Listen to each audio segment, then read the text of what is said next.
Assalamualaikum warahmatullahi wabarakatuh. Assalamualaikum.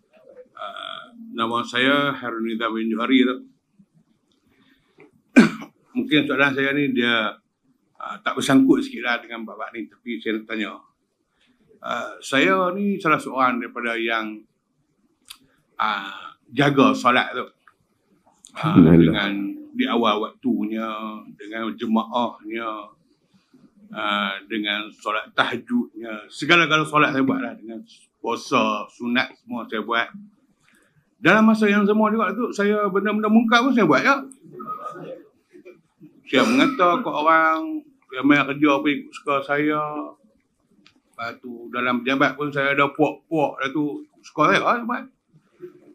Kan? Adakah ini yang dinamakan hati yang membolak-balik dalam Islam tu? Sila beri pencerahan tu. Terima kasih tu. Okay, terima kasih. Saudara-saudara yang dirahmati Allah. Yang pertamanya, ibadah yang benar. Ibadah yang benar. Bukan yang fake. Bukan ibadah yang hanya untuk show off, untuk tunjuk pada orang. Ibadah yang benar jika dibuat dengan cara yang benar, mempunyai kesan pada diri dia, dia akan ubah diri dia. Quran tak bohong. Inna salata tanha 'anil fahsya'i wal munkar. Salat mencegah daripada fahsyak dan munkar. Mungkin manusia itu masih lagi terlekat bawah pemungkar, tapi dia sentiasa akan rujuk pada diri dia. Rasa bersalah dia di depan Allah. Kerana setiap kali dia solat, dia akan istighfar, minta keampunan. Dan ibadah yang dilakukan kerana mencari redha Allah, bukan kerana nak tunjuk kat member, kerana aku nak jadi AJK masjid lagi, dia kata aku tak main masjid pula. Tak. Kalau orang tu dia cari redha Allah, mesti dia akan sedaya upaya memastikan Allah tak murka kat dia. Dosa semua orang buat. Tapi kalau dalam masa yang sama, dia okey dengan kemungkaran yang banyak. Semayang, ambil harta orang. Apa yang dia cari di sebalik semua ni? Bukan saya kata semayang dia tak berguna. Mudah-mudahan semayang dia menghalang dia kalau dia solat yang betul.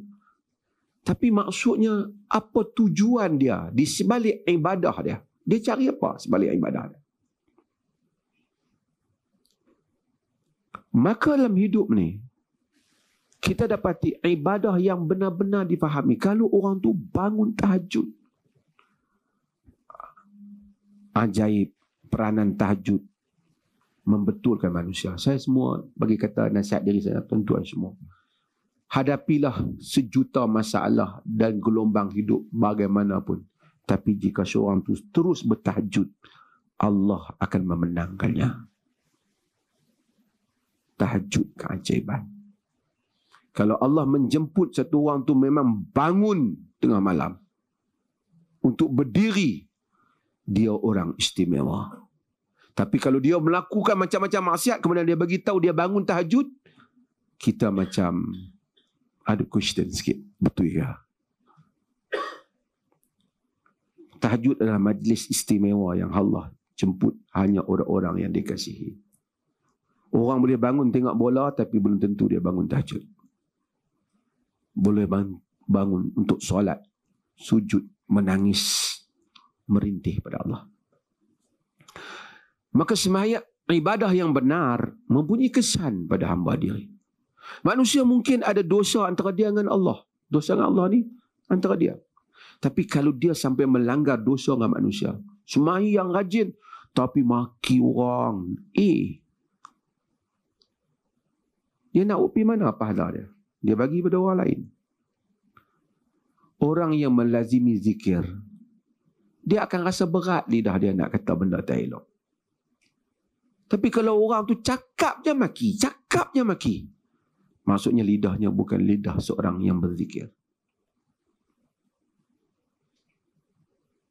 Tuan-tuan, hidup ini dengan keserabutan hidup tak dapatlah diubati melainkan dengan ibadat yang betul. Solat, sujud yang betul, zikir yang betul. Laziminya. Tak payah dah habaq. Subhanallah, subhanallah. Tunjuk ke orang. Kita melaziminya. Itu kalau ibadah betul. Tapi kalau ibadah tak betul, mungkin orang, you can pretend to be. Boleh. Orang kata apa? Menunjuk ataupun boleh berlagak seperti itu. Tapi awak bukan itu. Kalau betul orang tu ahli sujud pada waktu malam hari, berpuasa pada siang hari, dengan niat yang betul, kepahaman yang betul, mungkin pada hari awal dia masih lagi tak betul, akan merubah diri dia. Tapi kalau 20 tahun macam tu lah, dia kata dia sembahyang malam, siang hari maki orang. Kita rasa betul ke hang sembahyang malam? Melazimi juga ibadah sama juga. Melainkan dia ibadah dalam keadaan dia tak faham. Mudah-mudahan Allah berikan. Tuan-tuan, betulkan niat dalam ibadah. Betulkan kefahaman dalam ibadah. Allah akan membetulkan hidup kita. Man jahada fina lanahdiyannahu subulana. Siapa yang berjihad untuk kami, bersungguh-sungguh untuk kami, kami akan tunjukkan dia jalan kami. Kalau dia bersungguh-sungguh, dia kata ibadat, Tuhan tak tunjukkan pada dia jalan Tuhan, artinya dia ibadatnya bermasalah. Ibadatnya bermasalah. Wallahu a'lam.